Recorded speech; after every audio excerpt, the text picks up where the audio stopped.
안녕하세요. 삶의 텃밭 강산재입니다.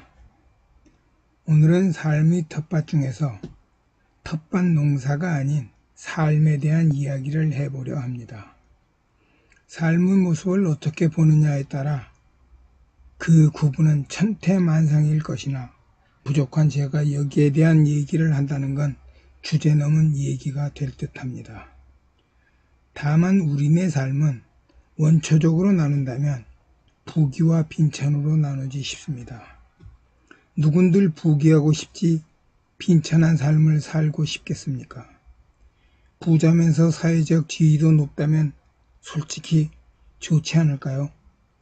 찢어지게 가난한 삶을 살면서도 물론 성공한 삶이라 하는 경우도 많습니다. 우리 역사에서 가장 치욕스러운 일제시대에 외놈들 앞잡이 노릇하면서 부귀를 거머쥔 놈들과 그 후손들이 지금도 부귀를 누리고 있음을 보면 정의란 게 과연 있느냐고 물을 수도 있습니다. 여기에 답을 주실 현인은 따로 많이 계실 것이니 우매한 저로선 넘어가겠습니다. 다만 저는 우리네 일상에서 접하는 부귀와 빈천에 대한 단편적인 얘기만 할 수 있겠습니다. 저는 늘 말하고 있습니다. 삶의 시작은 하늘이 내고 삶의 끝맺음은 내가 낸다. 결국 삶은 각자 하기 나름이란 말입니다. 내 몫이요 내 탓이란 말과 같습니다.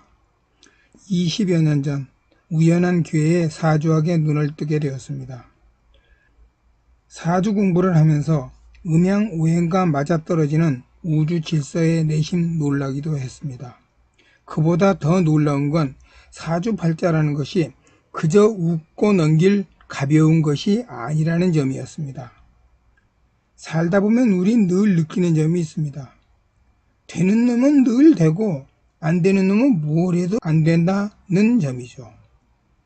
금수저와 흙수저는 태생이 다르기에 애당초 출발선이 다를 수 있습니다. 왜 출발선이 다르냐고 불공평하다고 시정을 촉구하면 고쳐지던가요? 부귀와 빈천으로 삶을 양단하는 건 조금 유치할 수도 있습니다. 맞습니다. 저도 인정합니다. 인간의 본디 모습을 무시한 세속적 나눔이라 힐난할 수도 있습니다만 저는 그 세속적인 부귀와 빈천에 대한 얘기를 해보려 합니다. 미리 말씀드리지만 사주학이나 명리학, 역학이란 이 분야를 미신이라고 굳게 믿고 계신 번님이 계시다면 그냥 지나쳐 주실 것을 청합니다. 명리학이 학문이냐 미신이냐를 놓고 논쟁을 벌일 생각이 추워도 없기 때문입니다. 삶의 텃밭 강산제에선 텃밭 얘기와 함께 삶에 대한 얘기를 사주와 함께 재밌게 들려드리겠습니다.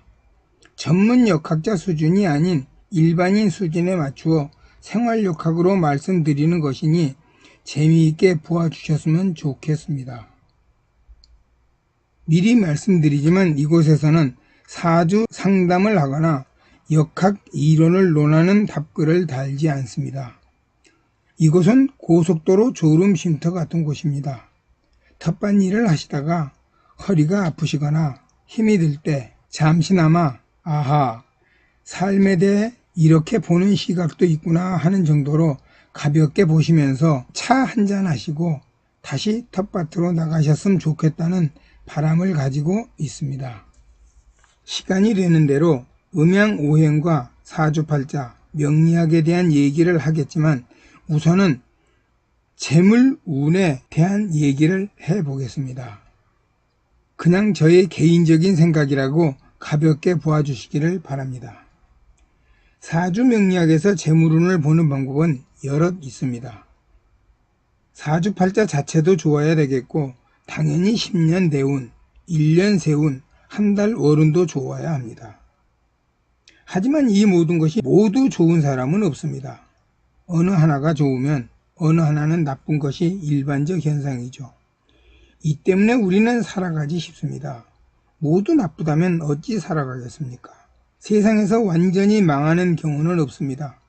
이 어른들이 쥐구멍에도 볕들 날 있다고 하신 말씀이 전혀 그런 말씀 아닙니다. 고진감래라고도 했죠. 고생 끝에 낙이 온다는 말 아닌지요. 어떤 경우라도 희망의 불씨는 살아있다는 것입니다. 사주팔자가 나쁘면 대운으로 살아가고 대운이 나쁘면 세운으로 살아가게 됩니다.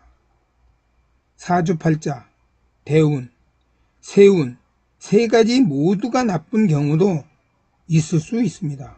설상가상이겠죠. 그러나 그 기간이라는 것은 극히 짧습니다. 때문에 낙담하거나 지레 겁먹을 필요 전혀 없습니다.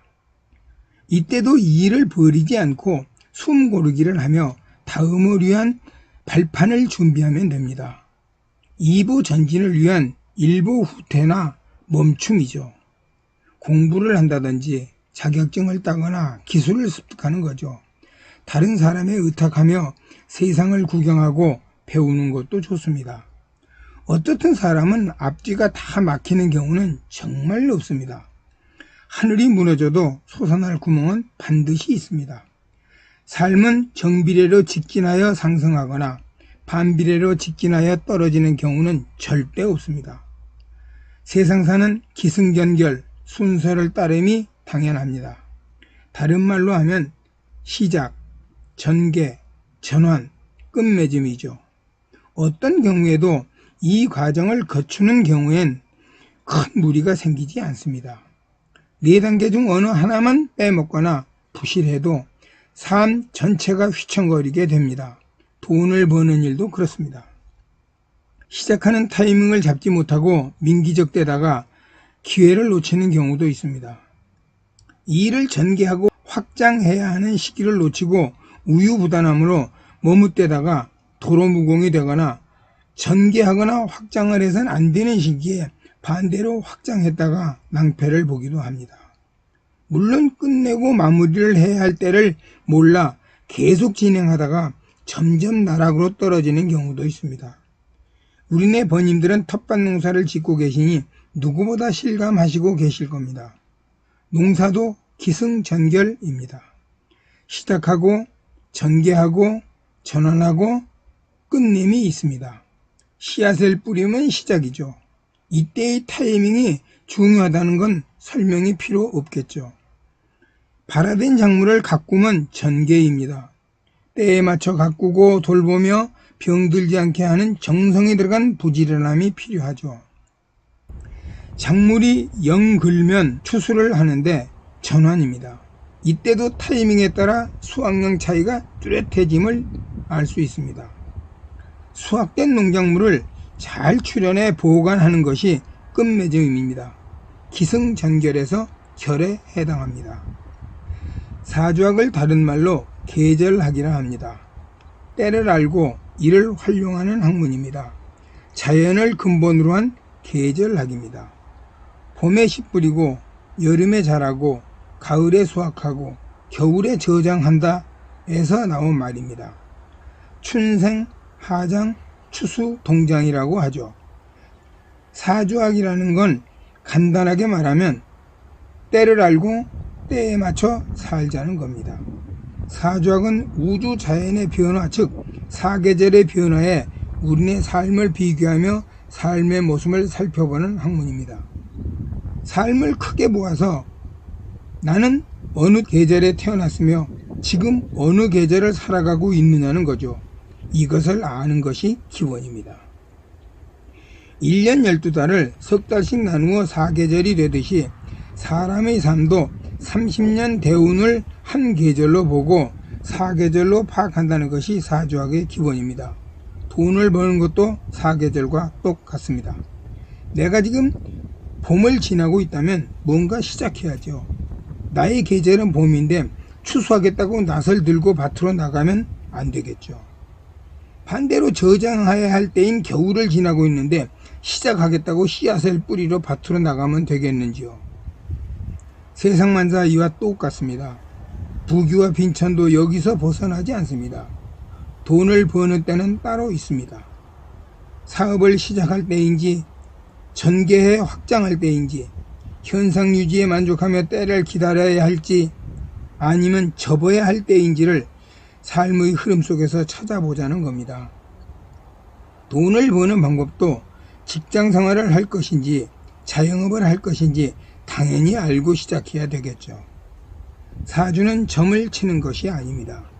점과는 전혀 무관한 자연의 사계절 흐름을 우리의 삶과 견주어 보며 기승전결의 때를 보자는 겁니다. 부귀한 삶은 내가 때를 제대로 찾았을 때 가능하다고 봅니다.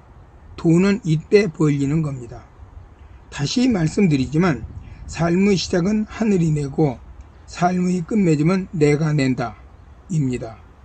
돈을 버는 때를 알고 이를 실천하면 바로 나의 몫일 뿐입니다.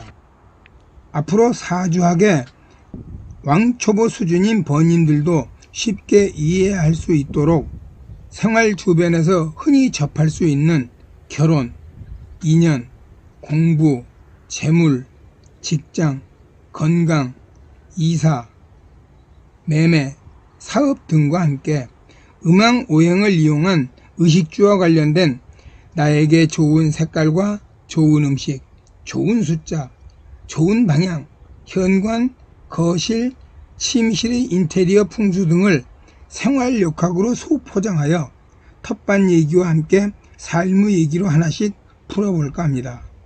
이곳이 텃밭 농사 번님들에게 잠시나마 즐거운 쉼터가 되었으면 하는 소망을 가져봅니다. 오늘의 삶의 이야기에 대해 함께 해주신 번님들 고맙고요. 구독과 좋아요 부탁드립니다. 감사합니다. 늘 건강하시고 행복하게 지내십시오.